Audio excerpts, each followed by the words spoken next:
क्या एक बेजुबान जानवर का दर्द इंसान की किस्मत बदल सकता है? गज्जू के लिए उसका घोड़ा चेतक सिर्फ एक जानवर नहीं, उसके परिवार का हिस्सा था। लेकिन जब वक्त इम्तिहान लेता है तो बड़े बड़े हौसले भी टूट जाते हैं। आज गज्जू को एक ऐसा फैसला लेना था जो उसकी आत्मा को छलनी कर रहा था। पूरे घर में बस ये 4 सिक्के ही बचे हैं जी। रसोई में ना हमारे लिए अनाज है और ना ही चेतक के लिए एक मुट्ठी चारा। अगर ऐसे ही चलता रहा तो हम तो जैसे तैसे भूखे रह लेंगे, पर ये बेजुबान तो बिना खाए पिए प्राण त्याग देगा। मैं जानता हूँ धनिया, इसने जीवन भर हमारे खेतों में हल खींचा है, हमारा बोझ उठाया है। अब जब मेरे पास इसे खिलाने को घास भी नहीं है तो इसे भूखा मारना सबसे बड़ा पाप होगा।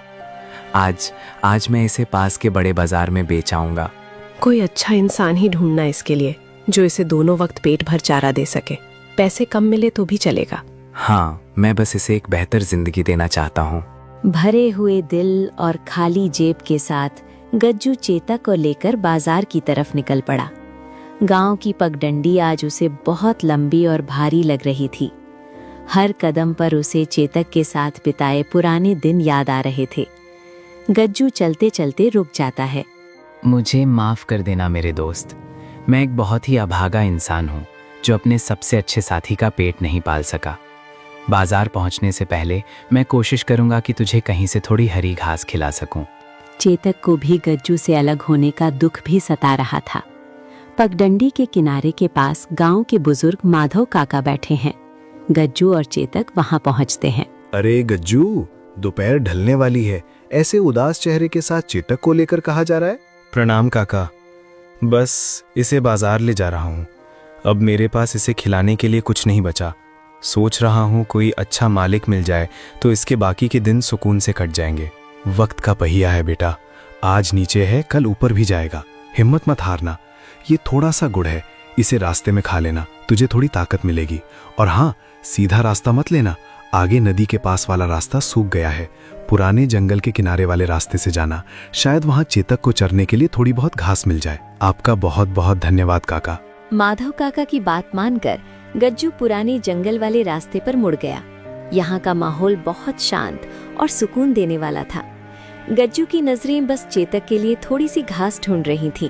बस थोड़ी दूर और चेतक, यहाँ शायद कुछ हरी पत्तियां मिल जाएं। अचानक चेतक रुक जाता है। वो अपने कान खड़े करता है और हवा को सूंघता है। वो गज्जू को एक पगडंडी से हटकर घने पेड़ों की तरफ जाने लगता है। अरे कहाँ जा रहा है तू? उधर रास्ता नहीं है चेतक, रुक जा मेरे भाई। लेकिन आज चेतक कुछ और ही महसूस कर रहा था।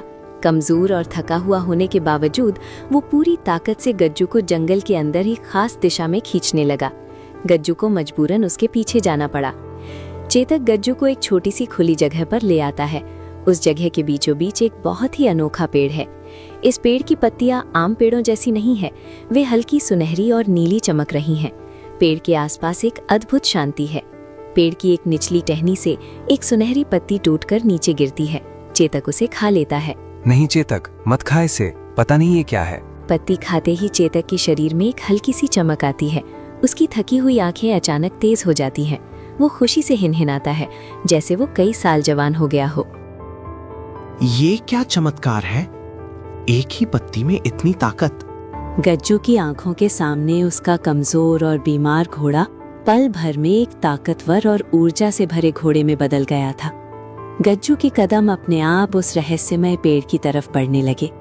उसने कांपते हुए हाथों से पेड़ के तने को छुआ। जैसे ही गज्जू पेड़ को छूता है, ऊपर से एक बहुत ही सुंदर चमकता हुआ फल सीधा उसके नीचे आकर गिरता है और एक बहुत ही मधुर जादुई झनकार जैसी आवाज सुनाई देती है। गज्जू हैरान खड़ा रह जाता है। गज्जू के हाथों में वो चमकता हुआ फल था। क्या ये फल गज्जू की किस्मत बदलने वाला था, या इस रहस्यमय पेड़ के पीछे कोई बहुत बड़ा सच छुपा था? कैसा अद्भुत फल है ये! इसकी खुशबू से ही मेरी सारी थकान मिट गई है। अगर एक पत्ती से चेतक की जान बच सकती है तो इस फल में ना जाने कितनी शक्ति होगी। क्या मुझे इसे खा लेना चाहिए? नहीं, मेरी धनिया घर पर भूखी बैठी है। उसने हमेशा मेरे हर दुख सुख में मेरा साथ दिया है। मैं ये फल उसके पास ले जाऊंगा। हम दोनों मिलकर इसे आधा आधा बांटेंगे। और अब मुझे तुझे बाजार में बेचने की कोई जरूरत नहीं मेरे दोस्त। गज्जू और चेतक घर की तरफ चल देते हैं। गज्जू फल को गमछे में लपेट लेता है। सूरज ढल रहा है। गज्जू चेतक के साथ गांव में आता है। चेतक अब सिर उठाकर एक शानदार चाल के साथ चल रहा है। गांव के कुछ लोग, जिनमें सेठ गिरधारी, गांव का एक अमीर और लालची व्यापारी भी है, उन्हें हैरानी से देख रहा है। जब गज्जू वापस गांव लौटा तो जो भी उसे देखता बस देखता ही रह जाता। सुबह जो घोड़ा एक एक कदम घिसट कर चल रहा था वो अब हवा से बातें कर रहा था। उसकी चमकती त्वचा और ताकत देखकर गांव वाले हैरान थे। अरे ओ गज्जू, सुबह तो तू इस मरे हुए घोड़े को बेचने जा रहा था ना? अचानक रास्ते में इसे कौन सी संजीवनी बूटी मिल गई? ये तो किसी शाही घोड़े जैसा लग रहा है। बस ऊपर वाले की कृपा है सेठ जी। रास्ते में कुछ अच्छी हरी घास मिल गई और इसका मन बदल गया। मैं इसे नहीं बेच सकता। अच्छा, हरी घास से घोड़ा जवान हो जाता है? ये तो मैंने पहली बार सुना है।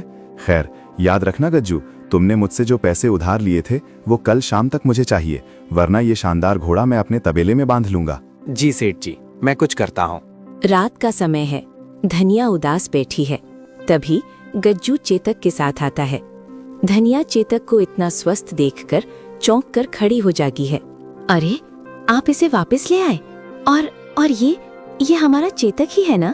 ये इतना सुंदर और ताकतवर कैसे हो गया जी? ये सब एक चमत्कार है धनिया।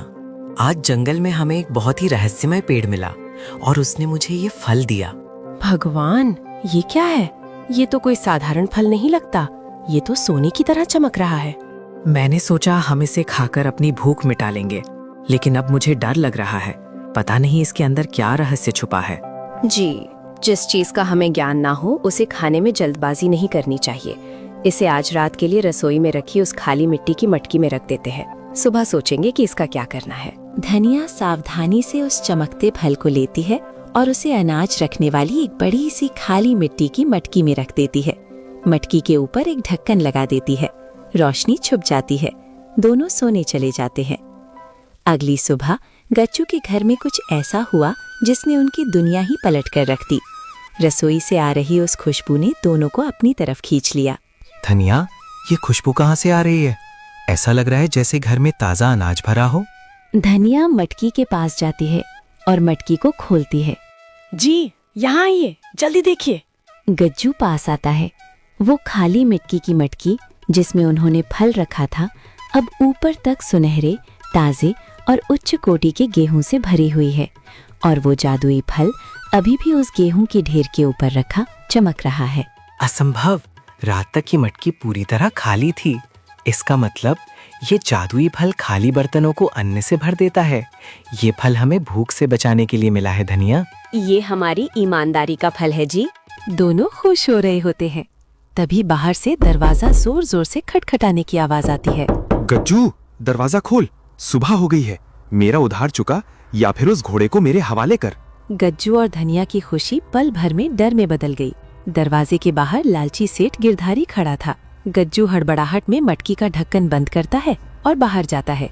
सेठ गिरधारी दरवाजे से अंदर झांकने की कोशिश करता है। उसकी नजर रसोई में रखी उस मटकी के किनारे से निकल रही हल्की सी सुनहरी रोशनी पर पड़ जाती है।